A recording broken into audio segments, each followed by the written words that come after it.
प्रधानमंत्री नरेंद्र मोदी ने कहा, सरकार विश्व स्तरीय भारतीय ऐप बनाने में करेगी सहयोग। पथ निर्माण मंत्री नंदकिशोर यादव ने कहा, पटना में गंगा पथ का निर्माण कार्य जल्द होगा शुरू। प्रदेश में कोरोना संक्रमितों के मिलने का सिलसिला जारी, पटना सिटी के कई इलाके सील।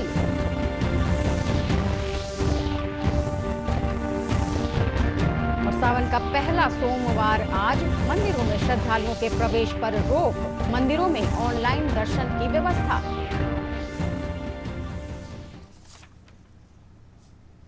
सुप्रभात, मैं हूं रश्मि वात्स्यायन। आइए इन तमाम खबरों को विस्तार से जानते हैं। प्रधानमंत्री नरेंद्र मोदी ने प्रौद्योगिकी समुदाय से आत्मनिर्भर भारत ऐप प्रतिस्पर्धा में भाग लेने की अपील की है। प्रधानमंत्री मोदी ने लिंक्डइन पर लिखी गई एक पोस्ट में कहा है कि e learning, work from home, gaming, business, मनोरंजन, कार्यालय कार्य और सोशल नेटवर्किंग के मौजूदा ऐप को बढ़ावा देने के लिए तथा नए ऐप विकसित करने के लिए सरकार पूरा सहयोग देगी।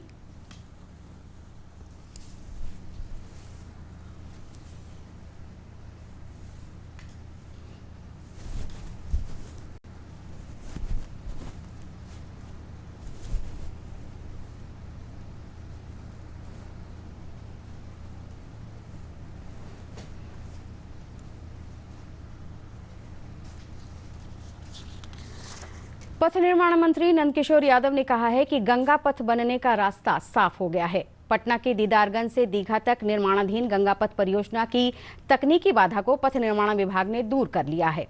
विभाग ने 736 करोड़ रुपए की इस परियोजना के पूरा करने के लिए नई एजेंसी का चयन कर लिया है। इस पर जल्द ही फिर से निर्माण शुरू हो जाएगा। 2.5 साल के भीतर इसका निर्माण कार्य पूरा कर लिया जाएगा। अब इस पथ को पटना मेडिकल कॉलेज अस्पताल से जोड़ा जाएगा। प्रदेश में सक्रिय कोरोना मामलों की संख्या बढ़कर 3004 हो गई है। पिछले 24 घंटों के दौरान प्रदेश में कोरोना के 403 नए मामले सामने आए हैं। स्वास्थ्य विभाग के अनुसार ठीक होने वालों की संख्या बढ़कर 8765 हो गई है। उन्होंने बताया कि पिछले 24 घंटों में 277 कोरोना रोगी ठीक हुए हैं। राज्य में अब तक कोरोना से संक्रमित कुल 11,860 मामले प्रकाश में आए हैं। पटना में कोरोना के बढ़ते प्रकोप को देखते हुए पटना सिटी के भगत सिंह चौक और सदर गली से लेकर नौजर कटरा मोड़ इलाके को सील कर दिया गया है। इसके अतिरिक्त आलमगंज के मीना बाजार और शिकारपुर इलाके को भी सील कर दिया गया है। मामले की जानकारी देते हुए सिटी एसडीओ राजेश रोशन ने बताया कि सील इलाकों में सिर्फ दवा और किराने की दुकान ही खुली रहेंगी। इलाके में कोरोना संक्रमित मिलने के बाद नगर निगम प्रशासन लगातार इन इलाकों को सैनिटाइज कर रहा है।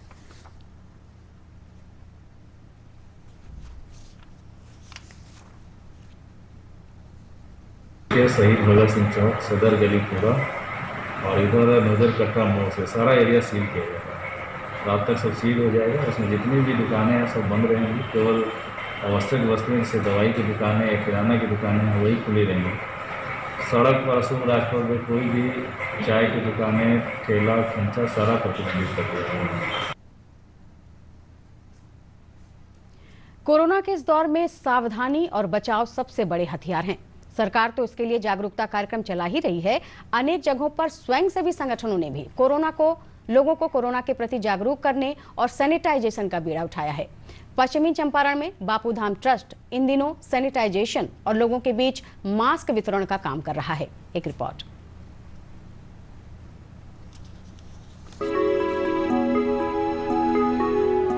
पश्चिमी चंपारण की पवित्र भूमि जो बापू की कर्म भूमि भी रही है। बापू ने ही पहली बार स्वच्छता का अलख जगाया था। चूंकि आजकल कोरोना संक्रमण काल है, इसलिए स्वच्छता और भी महत्वपूर्ण हो गई है। हर जगह स्वच्छता रखना और मास्क पहनना, इन 2 उपायों को अपनाकर हम कोरोना को दूर भगा सकते हैं। इन दिनों बापू धाम ट्रस्ट ने पश्चिमी चंपारण में घर घर निःशुल्क सैनिटाइजेशन का बीड़ा उठाया है। इसकी शुरुआत लौरिया प्रखंड से की गई। बापू धाम ट्रस्ट के संस्थापक और भारत सरकार के भूतल परिवहन मंत्रालय में संयुक्त सचिव रहे एपी पाठक ने कहा कि इस मुहिम के तहत अब राज्य के तमाम क्षेत्रों में सैनिटाइजर मशीन से दवा का छिड़काव किया जाएगा। का कार्यक्रम सबको करना चाहिए। जो सक्षम है, जो संस्थाएं हैं, वह निश्चित रूप से इस तरह कार्यक्रम करना चाहिए, क्योंकि सभी लोग सक्षम नहीं हैं। सरकार भी कोशिश कर रही है और सरकार भी जहाँ तक संभव सरकार कर ही रही है, लेकिन अगर प्राइवेट संस्थाएं करें तो और बड़ी अच्छी बात है। श्री पाठक इसी जिले के निवासी हैं। इसी मिट्टी के लाल पूर्व जिला और सत्र न्यायाधीश अभिमन्यु लाल श्रीवास्तव भी इस मुहिम में साथ साथ हैं। उनका कहना है कि समाज में जो सक्षम हैं उन्हें आगे आना चाहिए। हम पूरे घर को सैनिटाइज करके इस कोरोना को भगाना है। हमने एक स्लोगन रखा है, बापू धाम ट्रस्ट ने ठाना है सैनिटाइजेशन से कोरोना को हराना है। कोरोना संक्रमण से मुक्ति की दिशा में संस्था का ये कदम सराहनीय तो है ही, साथ ही इससे दूसरे साधन संपन्न लोगों को इस मुहिम में बढ़ चढ़कर हिस्सा लेने की प्रेरणा भी मिलेगी। पश्चिमी चंपारण से आशीष कुमार की रिपोर्ट, दूरदर्शन समाचार, पटना। लेते हैं अगली खबर। आज सावन का पहला सोमवार है। हर साल सोमवारी पर शिव मंदिरों में भक्तों की भीड़ रहती थी, लेकिन इस बार कोरोना वायरस संक्रमण के चलते मंदिरों में श्रद्धालुओं के प्रवेश पर रोक लगा दी गई है। श्रद्धालुओं की मांग पर छोटे छोटे शिव मंदिर खुले हुए हैं, वहां भी भगवान को छूने पर रोक है। भगवान शिव पर जल अर्पण करने के लिए दूर से ही व्यवस्था की गई है। हालांकि पटना स्थित महावीर मंदिर में इस अवसर पर रुद्राभिषेक हो सकेगा। रुद्राभिषेक के लिए एक बार में 2 ही भक्तों को मौका मिलेगा। शिव मंदिरों में जलाभिषेक पर रोक है, लेकिन शाम में होने वाली भव्य आरती और श्रृंगार पूजा होगी। वहीं इस साल देवघर में भी कांवड़ यात्रा पर रोक लगा दी गई है। मंदिर में भक्तों के लिए ऑनलाइन की व्यवस्था की गई है। प्रदेश में जारी बारिश के बाद दरभंगा जिले के घनश्यामपुर प्रखंड के कई पंचायतों में बाढ़ का पानी फैलने लगा है। बाउर पंचायत के निचले इलाकों में पानी फैलने के बाद लोग सुरक्षित स्थानों पर जा रहे हैं। निचले इलाकों में पानी आने के बाद किसानों के धान और सब्जियों को नुकसान पहुंचा है। अंचल विकास पदाधिकारी दीनानाथ कुमार ने बताया है कि प्रभावित लोगों को सुरक्षित स्थान पर पहुंचाने और उनके भोजन के लिए सामुदायिक किचन की व्यवस्था प्रशासन की ओर से की गई है।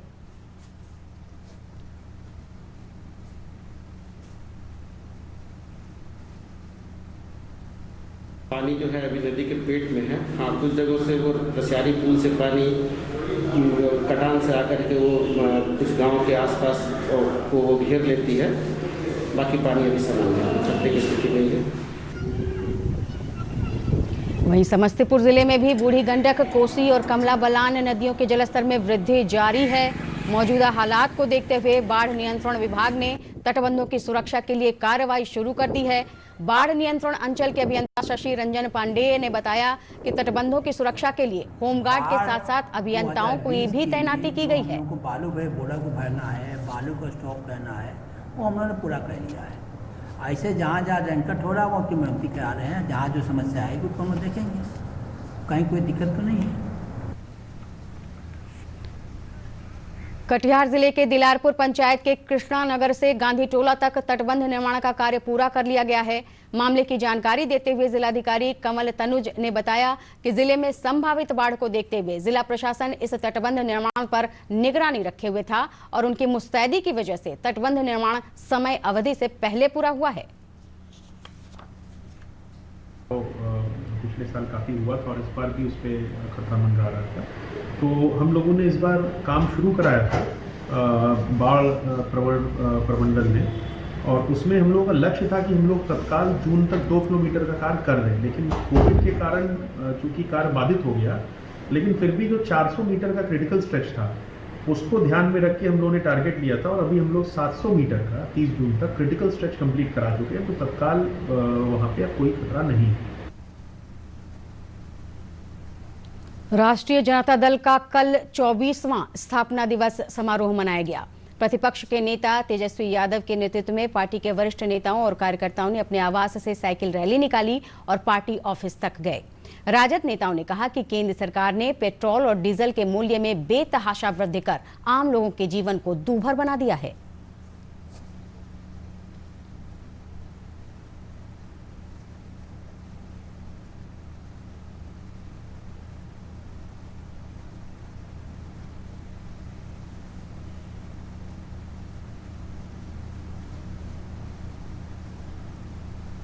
केंद्र सरकार जो है कुछ दिनों में पेट्रोल और डीजल की कीमतों कम नहीं करती, तो हम जो है विरोध इसका प्रदर्शन जो है पूरे बिहार में हमारी पार्टी करेगी। पंचायत लेवल पे, वार्ड लेवल पे, जिला लेवल पे, ब्लॉक लेवल पे,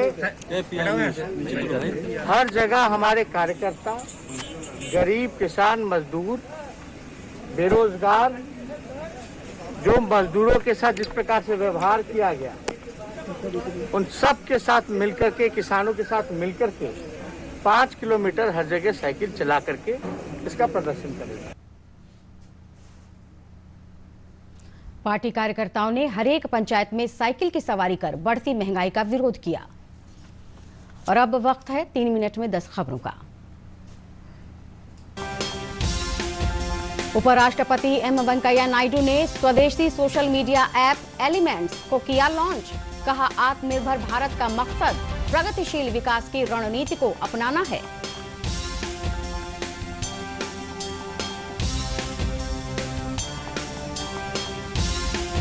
कोरोना के बढ़ते मामले को देखते हुए विश्वविद्यालयों और कॉलेजों की लंबित परीक्षाएं हो सकती हैं रद्द। मानव संसाधन मंत्रालय जल्द जारी कर सकता है दिशा निर्देश।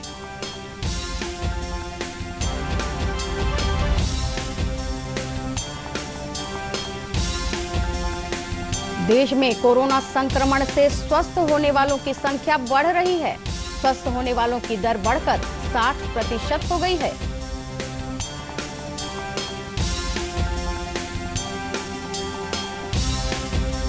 विश्व बैंक ने भारत के नमामि गंगे प्रोजेक्ट की सराहना की है। इस प्रोजेक्ट के अगले चरण में गंगा की सहायक नदियों को साफ करने का लक्ष्य रखा गया है।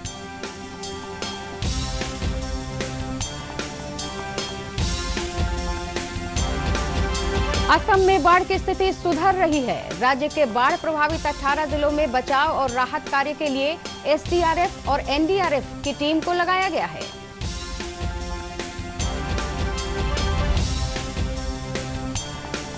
केंद्रीय गृह मंत्री अमित शाह और रक्षा मंत्री राजनाथ सिंह ने दिल्ली के सरदार पटेल विशेष कोविड अस्पताल का निरीक्षण किया।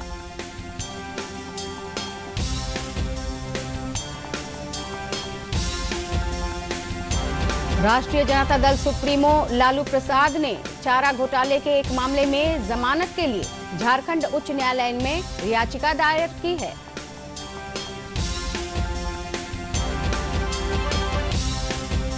आयकर विभाग ने रिटर्न दाखिल करने की तिथि बढ़ा दी है। वित्तीय वर्ष 2019-20 के लिए अब लोग 30 नवंबर तक रिटर्न दाखिल कर सकते हैं। पश्चिम चंपारण के रामनगर थाना के 6 कर्मचारी कोरोना पॉजिटिव। सुरक्षा के मद्देनजर थाने के मुख्य द्वार को किया गया बंद। सिपाही कर रहे हैं निगरानी। और श्रम संसाधन विभाग के सौजन्य से सहरसा जिले में 1 दिवसीय रोजगार कैंप का हुआ आयोजन। कई प्रवासी कामगारों ने रोजगार के लिए किया आवेदन।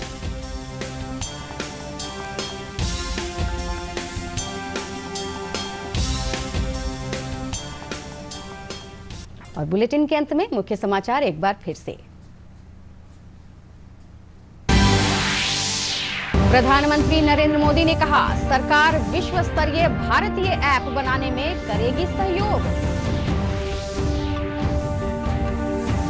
पथ निर्माण मंत्री नंदकिशोर यादव ने कहा, पटना में गंगा पथ का निर्माण कार्य जल्द होगा शुरू।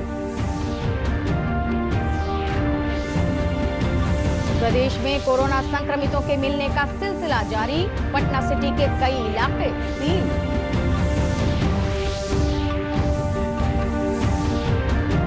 और सावन का पहला सोमवार आज। मंदिरों में श्रद्धालुओं के प्रवेश पर रोक। मंदिरों में ऑनलाइन दर्शन की व्यवस्था।